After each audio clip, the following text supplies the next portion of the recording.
ada suara dentuman musik dari kejauhan dan kerumunan orang-orang yang jingkrak-jingkrak di tengah jalan perkampungan. Ini bukan konser DWP, bukan pula parade budaya, tapi ini adalah sound horeg. Sebuah fenomena musik jalanan yang sedang viral di pelosok Indonesia, terutama di Jawa Timur. Cuma, jangan lu buru-buru romantisasi. Di balik keseruannya, sound horeg itu menyimpan berbagai kontroversi. Dari ketidakpatuhan hukum, potensi gangguan masyarakat, hingga korban jiwa. Nah, apa itu sebenarnya sound horeg? Kenapa digemari? Kenapa jadi biang kerok keributan di banyak tempat? Mari kita bedah bareng-bareng di episode kali ini. Halo semua, thank you yang sudah nonton dan subscribe channel YouTube gua. Dan sekarang gua membuka membership. Jadi buat lu yang pengen join jadi member di channel YouTube gua, lu bisa tekan tombol join dan pilih lu mau masuk tier yang mana. Gua ada 3 macam tier. Tier yang pertama adalah rookie, tier yang kedua adalah starter, dan tier yang ketiga adalah superstar. Nah, lu bisa pilih lu lebih cocok yang mana dan juga sesuai dengan budget lu, dan setiap tier ada benefitnya masing-masing. Oke, thank you, dan jangan lupa daftar. Istilah horeg dalam sound horeg itu berasal dari bahasa Jawa yang berarti bergerak, bergetar, atau bergoyang hebat. Lebih spesifik lagi sih, kata horeg ini merujuk pada guncangan atau getaran yang hebat, atau getaran yang kuat. Bahkan bisa diartikan sebagai gempa dalam bahasa Jawa kuno. Ini menurut berbagai sumber yang gua rekap. Dalam konteks sound system, horeg ini menggambarkan suara keras dan bergetar yang dihasilkan oleh perangkat audio berukuran besar. Intinya, sound horeg itu bukan soal kualitas audio yang jernih atau akurat dan enak didengar, tapi lebih ke gaya nyetel lagu keras biar rame, dan bikin pendengarnya joget bareng dan sing along. Meskipun suaranya sering banget bikin sakit telinga, sampai budek-budek dah lu. Pertanyaan sekarang adalah, kenapa sound horeg ini jadi tren?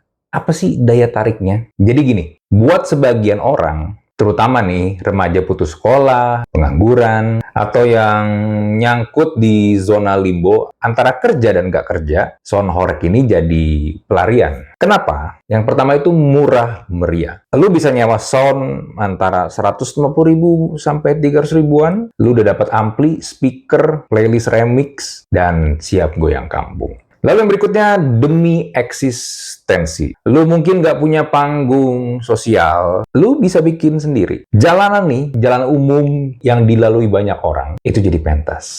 Dan suara yang menggelegar itu jadi senjata mereka. Lalu yang berikutnya, ini menjadi komunitas dan validasi sosial. Ada perasaan diakui ketika tuh orang-orang nonton, joget bareng, terus lu videoin dan masuk FYP di TikTok. Jadi sebenarnya ini adalah budaya flexing, tapi dilakukan oleh sekelompok orang dengan cara yang berbeda, yang mungkin nggak masuk ke otak lu. Bisa jadi lu dari kelompok masyarakat atau kelompok ekonomi yang berbeda, jadinya lu bingung, lu nggak nyambung. Tapi pada intinya sebenarnya sama juga dengan kelompok-kelompok ekonomi sosial yang lain. Salah satu kebutuhannya adalah pengen diakui, mendapatkan validasi. Dan inilah bentuknya, bentuk flexing dan validasi di sosial media, yang akhirnya ini menjadi bensin dan bikin fenomena ini jadi meledak. Sebelum lanjut, gue mau mengingatkan kalau buku Generasi Zombie, buku yang gue tulis, ini bisa lu dapatkan di toko buku Gramedia di seluruh Indonesia, atau lu juga bisa pesan secara online lewat official store Gramedia atau official store Kompas di Tokopedia atau di Shopee. Singkatnya, buku ini gue tulis karena keresahan gue terhadap banyak orang-orang yang hidup tapi nggak hidup, menjalani hidupnya itu dengan penuh komplain dan keluhan, seperti zombie. Nah, lengkapnya seperti apa? Silahkan lu bisa baca di buku Generasi Zombie ini, dan gue yakin ini akan banyak relate dengan lu. So, jangan lupa pesan. Nah, lalu kenapa sound horeg ini jadi kontroversi? Karena kalau yang gue lihat, sound horeg ini akhirnya mulai menembus batas logika dan etika. Ini nggak hanya cuma suara bising, berisik, jedar-jeder yang bikin kuping sakit. Tapi akhirnya yang gue lihat ini menjadi semacam pembangkangan, semacam aksi rebel sosial dari orang-orang yang menjadi pelaku atau penikmat sound horeg ini. Sehingga akhirnya lu bisa nemu kasus-kasus kayak gini nih. Nutup jalan umum tanpa izin. Sound horeg ini kan terdiri dari speaker yang gede-gede dan gak cuma satu atau dua. Banyak. Literally banyak. Bisa ditaruh di atas truk, dikumpulin banyak banget speakernya sampai penuh, sampai numpuk-numpuk ke atas. Dan somehow juga nggak cuma satu truk, bisa beberapa atau berpuluh-puluh truk. Nah, ketika mereka konvoy, ini bisa nutupin jalan. Jadi jalan tuh kayak diambil paksa sama mereka. Nah, lalu berikutnya mengganggu kenyamanan warga. Ya, dengan suara yang dentuman sebesar itu udah pasti berisik banget lah. Kita kalau ada tetangga yang jam istirahat, jam tidur, karaoke aja, itu udah berisik kan. Padahal dari speaker karaoke doang. Dan itu ditaruh di rumah. Apalagi yang speaker segede-gede gaban kayak gini. Bahkan ya, sering banget terjadi kaca rumah itu pada pecah. Ya karena saking kencangnya itu dentuman speakernya. Bassnya itu di fullin, sehingga kalau sekalipun jedang-jedung itu, wah itu udah pasti ini deh. Hancur. Bahkan kalau misalnya rombongan ini lewat, ada gapura atau mungkin ada genteng rumah penduduk setempat menghalangi jalannya, itu bisa dihancurin, bisa dirusak demi supaya mereka bisa lewat. Bahkan ada kejadian juga belum lama nih, ada penduduk setempat yang komplain terhadap sound horeg ini, dan you know what? Kelompok sound horeg ini dengan sengaja datang dan mengarahkan speaker-speaker mereka itu ke depan rumah warga yang komplain. Dan terakhir belum lagi korban-korban jiwa yang akhirnya muncul karena sound horeg ini. Ada 3 orang yang tewas karena minum oplosan di area sound horeg. Lalu juga ada yang meninggal karena lemah jantung dan memicu kematian karena suara dari speaker itu nggak bisa diterima dengan telinga orang normal pada umumnya sebenarnya. Makanya kalau menurut gua yang penikmat itu kalau nggak budek tuh bohong sebenarnya.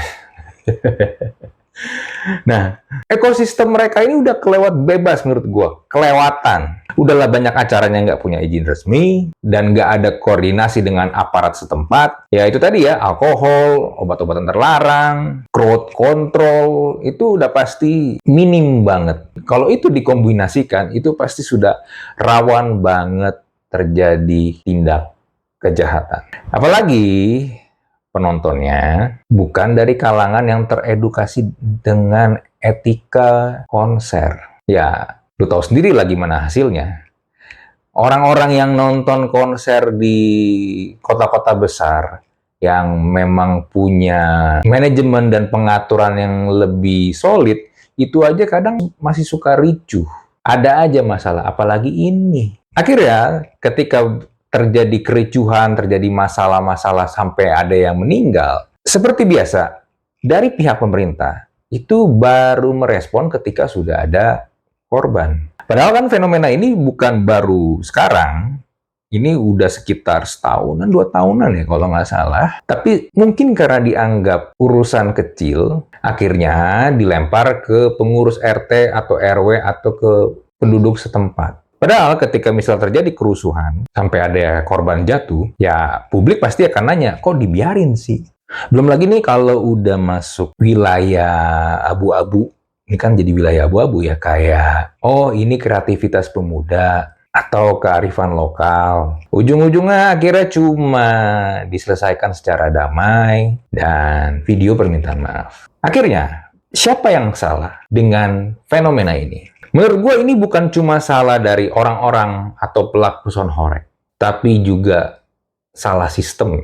Pertama, pemerintah daerah yang nggak tegas soal izin penggunaan ruang publik. Ya lu bayangin aja, jalan umum ditutup dipakai. Aparat hukum yang cuek dan baru aktif kalau kejadiannya sudah viral. Belum lagi juga masyarakat atau netizen yang menurut gua kadang nggak konsisten. Suka lihat kontennya, tapi marah kalau rumah atau lingkungan sekitarnya keganggu. Lalu kita semua yang menganggap hiburan murah meriah itu selalu positif, tanpa melihat konteks dan dampak sosialnya. Akhirnya, ekspresi tanpa etika itu bukan kebebasan, tapi kekacauan.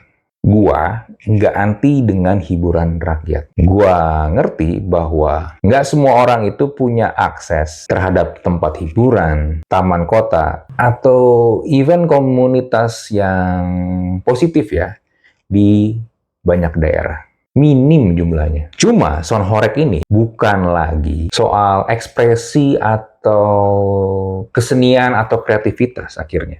Ini soal bagaimana ada satu kelompok memaksakan kesenangan mereka dengan cara menginjak hak orang lain. Nah, kalau kita terus permisif sama perilaku kayak gini, jangan heran atau jangan nyalain kalau suatu hari nih ada warga yang resah, terus dia nekat, bakal timbul tragedi yang lebih besar. Oke, itu dari gue. Seperti biasa, kalau lu punya pertanyaan, lu punya pendapat, atau cerita, silakan bisa langsung tulis di kolom komen. Kita jumpa lagi di Thinking Room episode berikutnya. Bye.